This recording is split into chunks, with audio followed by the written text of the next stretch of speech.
A Chilean nanny says she was forced into virtual slavery by an Upper East Side couple who denied her food and medicine and imprisoned her in a room with their children.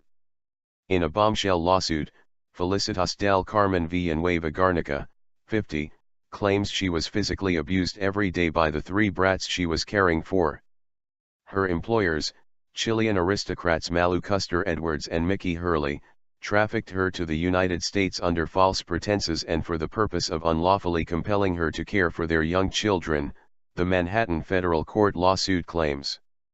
The hellish 3 months of forced labor was nothing more than involuntary servitude, Villanueva alleges in court papers. She was constantly berated, belittled, told not to speak to anyone outside the family, and ordered never to leave the house. Hurley would lock her in the room with the children, and Villanueva sometimes ended up falling asleep on the floor of whatever room they were locked in, court papers allege. He would close the door and say, "Stay there until I say so," she recalled. In 3 months of 12-hour days spent caring for the children, she was given just a single day off, she claims. The socialite couple Edwards is a graphic designer and Hurley an interior decorator promised to pay her $10 per hour, but gave her only $800 monthly, equal to just $2 per hour.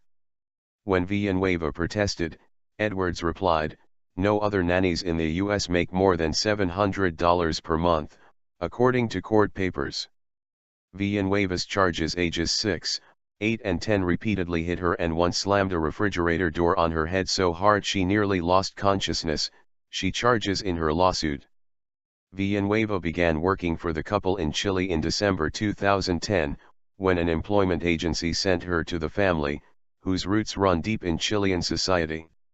Edwards, 29, descends from Augustin Edwards McClure, a Chilean diplomat and publisher who led the League of Nations in 1922.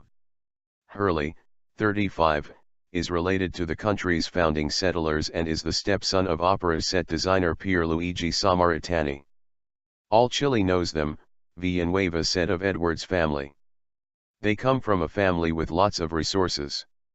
When Edwards decided a few weeks later to enroll in design courses at the new school in New York City, Villanueva agreed to follow the family.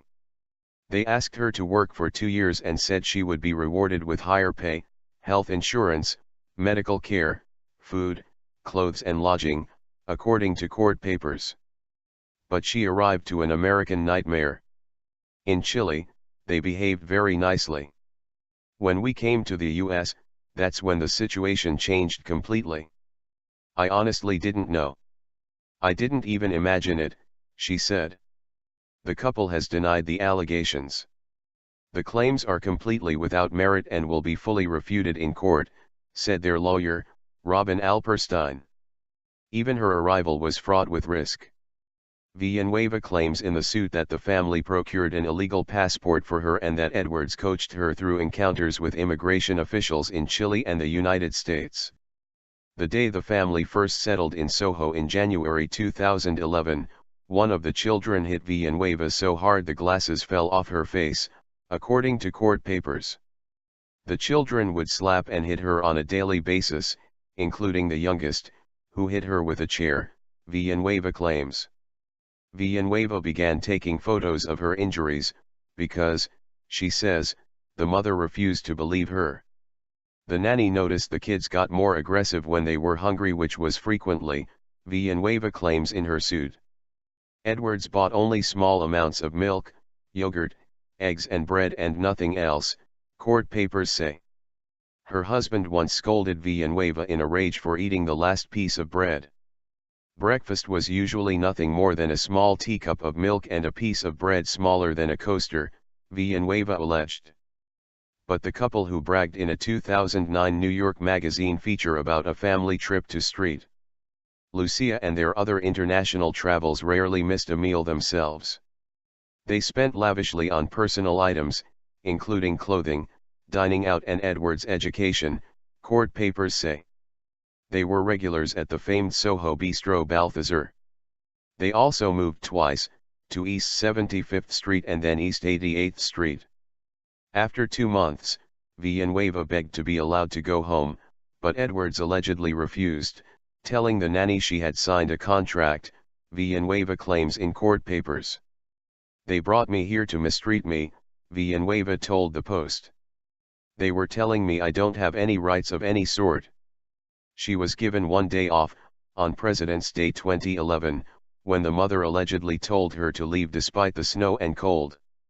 Villanueva immediately made her way to the Chilean consulate but was heartbroken to find that it was closed for the holiday. She went to a cell phone store, where a clerk listened to her story and urged her to get help, selling her a phone and showing her how to use it, Villanueva claims in court papers. She used the phone to contact the nonprofit crime victims group Safe Horizon, but it was another month before she could bring herself to escape. Villanueva walked out March 14, 2011, the day she was hit with the fridge door.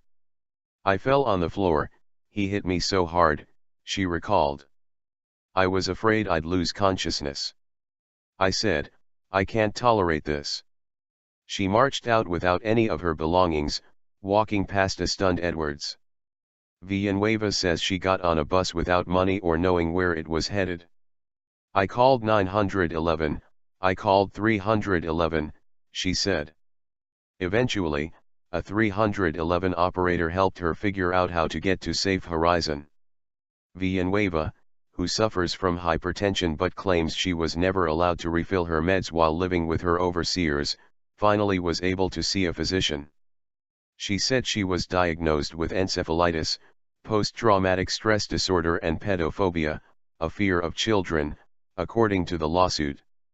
In July 2011, the State Department of Labor ordered the couple to pay Villanueva $6,302 in back wages. Still in Manhattan and applying for a visa, Villanueva dreams of one day earning enough money to help her elderly mother in Chile build a well for potable water.